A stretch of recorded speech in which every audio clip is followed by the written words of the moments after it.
All right, bows and bow ties. So look, I was told I need to have a better camera. So I plugged in this camera and hopefully this is better video quality. So look, let's get right on into it. I want to talk about the things that they don't tell new black travelers. Okay, so I'm distracting myself because I have my hair up in this ponytail thing and it looks like a straight up like booty on my head. Anyway, so let's get on into it. I'm going to just run down a few things. Hopefully this won't take long. You see this? Whoops. These are my notes. 9 things. Let's get on into it. 1. Okay, so what I have found is the concept of being American um, means different things to different people. So depending on where you're going, their idea of an American is somebody who's white or, well, yeah, basically white. So now, granted, I full disclosure, the example I'm going to use is so dated, so don't judge me. But years ago, when I had just finished my freshman year of college, and I was invited to go with the PhD students. You know, I was feeling all good about myself. I was invited to go with PhD students to China. Uh, I- don't even get me started. Like, I was there to study intense terahertz lasers. I didn't even know what the abstract meant, right? I had just finished my first year of school. And now I'm having to learn about something that I could barely even child. Anyway, that's not the point. So I go to China and I remember they used to always ask me, like, where are you from? Now I used to wear my hair straighter, it was longer back then. And I was like, I'm from America. And they were like, no, where's your family from? And I'm like, from America. So they were not necessarily familiar with the history as far as, black people and how they arrived in the country in the United States via the, transatlantic slave trade. But nevertheless, their idea of an American was different. I've been to other places around the world and I'd say, oh, I'm from the US, I'm from the United States. They'd be like, oh. And I'm talking, I won't say as recent now that we're in like 20, I'm in, what's it, 2024. But in the past, people would ask me questions like, and I would even say in the 2000s, like, oh, so, you know, but I would just say because we have access to the internet and that type of thing, people are becoming much more familiar with the fact that Black people are worldwide. Anyway, so the concept of being an American to some people is going to mean something different. Number 2, uh, the definition of Black means different things to people too, right? So again, I remember when I was in China and I was trying to explain to them that I was a Black person. And I remember distinctly this one particular person said, no, like Black people come from places like Kenya. And I had to explain, well, we come in all shapes and sizes and shades and everything else. And they were like, you can tell us the truth. Where are you from? And I'm like, I'm literally from the United States. My parents are Black.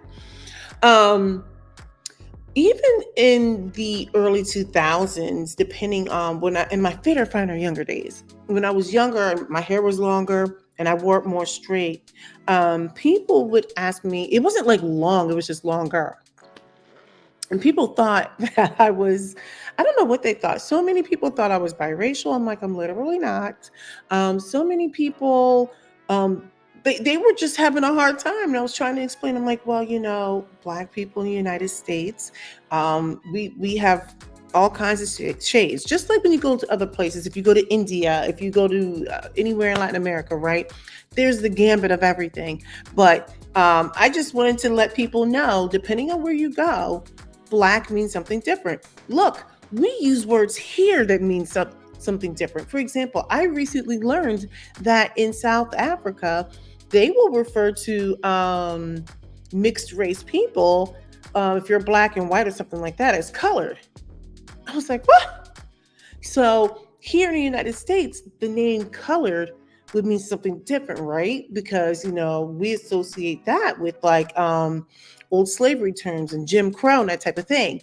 So most definitely, let me tell you, the concept of Black changes depending on where you are in the world. Okay. So just be aware of that, and just be aware that if depending on your shade or if you have lighter eyes or anything like that, they'll be like I said, the world has gotten smaller, so people are becoming much more aware of who Black people are and everything like that, and that we are worldwide. I keep saying that, worldwide.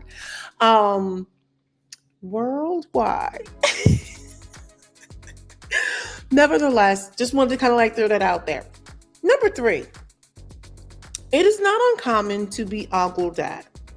Okay, it is not as it's you are different, and it's not necessarily bad. Now, granted, much of my experiences from being ogled were years ago, and so I would suspect now things have somewhat changed. But I got ogled in Europe, definitely China. Let me tell you,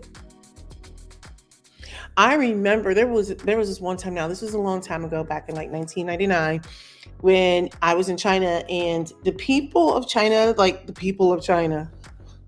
Okay. So I remember when I was in Beijing, before we flew to another area too, but people would just stare when I would walk. They would stare in awe. Like I was like a phenomenon. I remember people would look at me when I was in Europe, and let me tell you, like it wasn't like Europe didn't see Black people. I remember when I was in the Air Force, my sisters came over. One of my sisters she brought her daughter at the time. They came to visit me, and so I sent my two sisters off to go. They went to Paris. That's what it was. They did a tour of Paris, and I was watching my niece. And so naturally, people thought this was my child. She was really cute and everything, and people just wanted to come up and stare at her. They were like, they wanted to touch her. I'm like, hey, you know. So they were like enamored by her. She was a cute kid. They wanted to touch her. And I'm like, don't touch, you know. But yeah, so don't be surprised, depending on where you go, people are gonna want to look at you. And like if you go to Asia or Europe or someplace Middle East, well, I shouldn't say true Middle East because I don't know. I lived in Turkey, so people would look, but they weren't like looking, but they kind of were.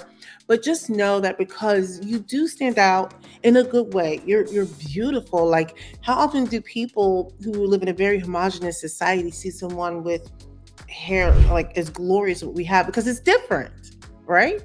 So just don't be surprised if you get looked at.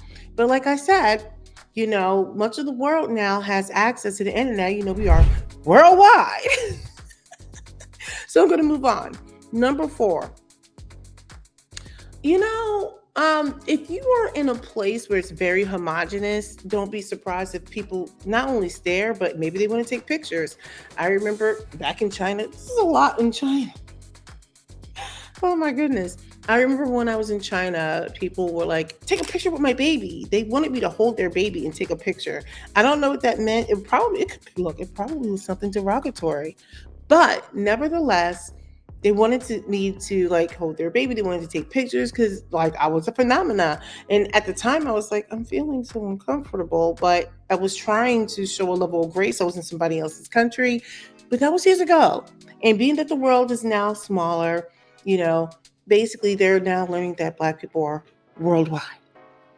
So, but what I want for all the new Black travelers to understand is that, when you're leaving, I'm going to say the United States for the first time. And the reason why I'm focused on Black people who are in the United States. So, one of the things that I wanted to talk about primarily with Black people who are here in the United States is just that because the United States is so big and you can go to the East Coast, to the West Coast, you have mountain time, you have the South and everything like that. We have such a large topography of everything. We get snow, we get rain, we get hurricanes, we get tornadoes, we get really hot weather, we get really cold weather. And I'm sure you know, but I just wanted to point out because we butt up against Canada, we also butt up against our neighbors below us, which you have like Mexico. We also have the Caribbean. So we have such a wide range of weather and change in environment and everything. Oftentimes people don't leave the United States. So I just wanted to make sure I took the time to point out some of these things that are different. Let's move on to the next thing. 5. I remember primarily in China, maybe I just had culture shock there. I remember they used to want to touch my skin. Well, now that we are worldwide, I'm sure it's not as much of a shocker anymore. I mean, because I've been to other parts of Asia. I've never felt like that in Japan. I never felt like that in Thailand. Thailand tends to be a little darker. And I never felt that way in Singapore. I didn't spend much time in Singapore though, so I didn't really get a good read on Singapore. But nevertheless, I remember people wanting to like touch my skin. I remember when I was living in Turkey, I didn't feel like people wanted to touch my skin, but people would look, because they were trying to figure out what exactly is happening here. I guess to me because I grew up around Black people as far as like my family and everything like that. I lived in a multicultural area. People in the United States in certain areas, depending on where you are, they're used to seeing Black people, so it's not a phenomenon. so but yeah, just know that depending on where you go, they're going to look at you and they're going to be in awe, maybe good and bad. But I mean, that's not everywhere. If you go to Europe, they see so many Black people coming over from everywhere, like it's a non-starter. It's almost like living in the United States. Like it's a non-starter. It's not that big of a deal. All right, I'm going to move on to the sixth thing. One of the things that I've learned as a Black person who travels is we are worldwide.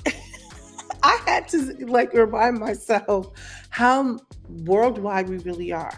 And I say this because there's so many expats everywhere, expatriates everywhere. There's so many people who have decided that they wanted to live overseas. You'll find so many expats in Europe. You'll find them in Japan. You'll find them I have not been to Korea, but I know people tell me about people over there. So there's so many of us. Let me tell you something. They're going to find Black or white or whatever people from the United States everywhere. And so don't be surprised if you see a Black person living someplace like, well, I know, okay. And you're like, where you live? You're like, I live here. We are worldwide. Okay. I'm going to move on to the seventh thing. One of the things that I noticed is that when you are overseas, some of the older generations won't necessarily speak to you. And that's just how it is. Like they're not like some people are friendly, some people are not. I found that the younger the demographic, the more open they are. They're very progressive, and that's been like worldwide. You'll just see that they're willing to talk, they want to engage. Many want to practice their English. Many of them grew up speaking English, and so they just, they're just on some other kind of stuff. Whereas some of the older people, they're just kind of like, it takes some time to break down some of the walls, and it depends on where you go. I mean, definitely in Asia, they're just like, they will stare. They won't always speak. But in other places, they're super polite. I remember when I went to Iceland a couple of years ago. It was around October 2022, and I remember the people there were friendly, but they weren't warm. It took some time to break them down, right? They're so polite. They're not necessarily warm. I find that when you go to certain places, like I said, my experiences in Asia, the elderly are not the most friendly. It's like they're borderline rude, actually, to be honest. Of course, you'll find some that are friendly, but that's just my opinion. I just found that I was like some of the rudest people. But also, a lot of it has to do with some of the customs. Something so simple as like standing in line. Line is like, huh, what is this thing you say called a line? Like they believe in pushing and shoving. They will cut in front of you. That took some getting used to because in the United States, we just want to line up and be orderly, right? But like I said, I found that many of the elderly people, the elderly, I can't even talk. I found that many of the elderly were not the friendliest. It took maybe like the younger ones to be like, they're just so much more open and talkative and all that good stuff. And kids are going to stare. Kids are going to be like, hi. I don't care where you are. Kids are going to be kids. All right, let's move on to number 8. Let me tell you, your hair is always going to be fascinating. Okay. So they may not come up and say anything, but they're definitely looking. They're like, I'm telling you, they're looking. Okay, your hair is it's amazing. Let me tell you something. When you go around the world and they see somebody who's stunning, like myself, with their hair braided or whatever it is, I mean, like, that's different. And it is gorgeous. Or the fact that we can wear our hair out in its natural style and it's like puffy and it's not puffy or whatever it is. So your hair is so unique to you. So when you see people staring, like, it's literally like something fascinating, you know. Now, like I said, because the world has gotten smaller and people have access to the internet and television, they see that we're worldwide. So black people aren't as much of a phenomena as they were in the past. And my last thing is, uh, now granted this is old. I just remember being compared to a celebrity. You know, way back in the day. Now, granted, I'm dating myself. This is really old. Going back to China, I remember when we were going someplace to buy silk or something, like silk robes, or it was like a silk market or flea market, or I don't remember, but I remember wanting to buy some really nice chopsticks and like silk robes or whatever. And I still have one of my robes to this day. I believe I do, or is that from Korea? I didn't go to Korea, but I still have one of my robes. I remember when they first met me, and I kept telling them I was black, and they were like, "No, you're not." And I'm like, "Yes, I am." They're like, "You don't have to lie." I'm like, "I'm not lying." And so they were like, "Well, are you like Whitney Houston? Can you sing like her?" And I'm sitting here thinking like, me. I'm like, like. So I'm like, no, I don't sing like Whitney Houston. But I remember there was this guy, and like I told you, I think I don't know why he was there. It was a black guy, and I remember we ran into him going to, like, I want to say it was like a market or something. It was like, I'm telling you, we went to go buy like silk robes and some nice chopsticks, or I don't remember. And I remember running into this guy. He had been over there for the summer. And so it was a black guy, or maybe it was like half the year. I can't remember what he was doing over there. I think it was something academic. And I remember I'm 5'6". This guy may have been about 5'6", 5'7". I don't know, maybe 5'8". And he had a fro. Well, you know why he had a fro, right? He couldn't get a haircut.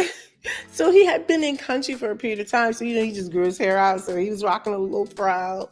Oh, baby, give me one more chance. It's like almost Jackson 5-ish.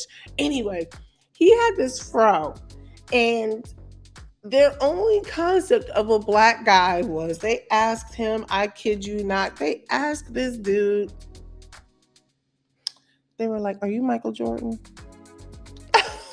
And he's looking at me and I'm looking at him. I'm like, "Well, you're Michael Jordan and I'm Whitney Houston." So,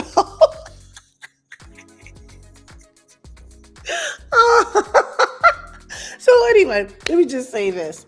Um, I won't say you will always be compared to a celebrity, but what I have found was that when you travel, they will oftentimes they'll try to relate to you by virtue of maybe talking about a celebrity or somebody in the news. So, who was it? I think when I was so for my 40th birthday, my husband took me to Australia, and there were two things that happened.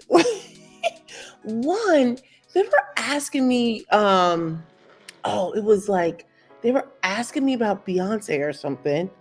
So they didn't compare me to her. I want to make this clear. But they asked me something about Beyonce. Now, my husband is tall. He's like 6'2". I remember we went out to dinner, and he's like, "I just gotta go to the bathroom so bad. I've been holding it." I'm like, "Well, go. I'm totally fine waiting here." He for some reason he didn't want to leave me at the table. I'm like, "Just go to the bathroom." So he goes to the bathroom. And there were like all these different tables. Everyone was really nice. And there was this couple that was next to us. They were maybe in their 50s or 60s. They were so cute. And they leaned over and they were like, so are you guys famous?" We were like, well, my husband was in the bathroom. I was like, "What?" And they were like, "Are you famous?" I'm sitting there thinking, like, well, if you don't know who I am, I'm clearly not that famous. But they asked me if we were famous because I guess my husband looked tall, but I'm sitting there thinking, like, Australia is not a short country. And so you had people, different people in the restaurant, they were all looking, and I'm like, hey. Now, let me just say that was my experience, but that was like a one off, right? Because everywhere else in country, at least I don't think they were staring or anything. Nevertheless, I just thought it was so interesting. Either they wanted to talk to me about celebrity.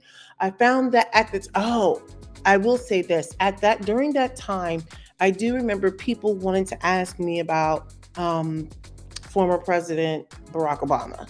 They were just like, we love him. Everybody kept trying to tell us about why they love Barack Obama. I mean, it was like unsolicited. And all I was like trying to do, I was like, I just want to go eat that. I want to go eat something. But thank you so much. So don't be surprised if they want to talk to you about current events, your presidency. I found that a lot. I found that when Trump was in office, people were asking me about that too, wherever I went. They were like, so what do you think about him? I'm like, okay, I don't want to get caught up in this. So anyway, those are my thoughts for new Black travelers. Now, like I said, much of this may not apply now because I think that with the advent of the internet and everyone has, like, what is that noise? So with oh my gosh, like my house is like housing right now. I'm like, what is going on?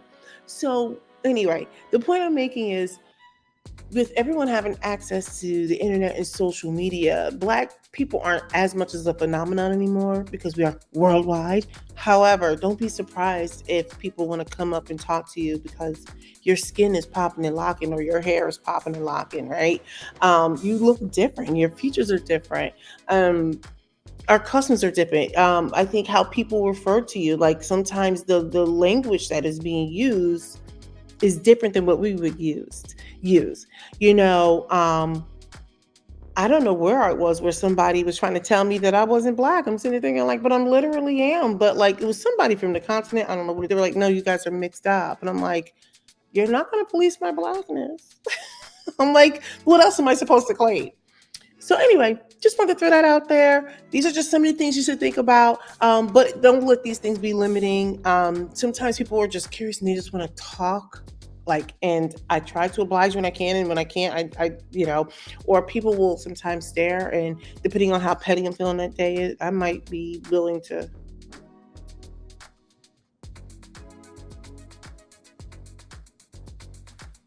You see what I'm saying? So sometimes I'll give it back, but oftentimes I'm just not caught up because I'm trying to do what I got to do. So don't let that be a deterrent. Don't let that scare you. These are like small things, but most of the experiences you will encounter will be hopefully pleasant.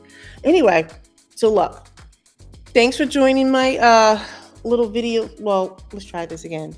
Thanks for hanging there with me. Thanks for looking at this video. Let me know what your thoughts are. Hopefully it was a little entertaining because we're worldwide.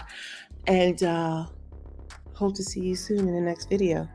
Take care.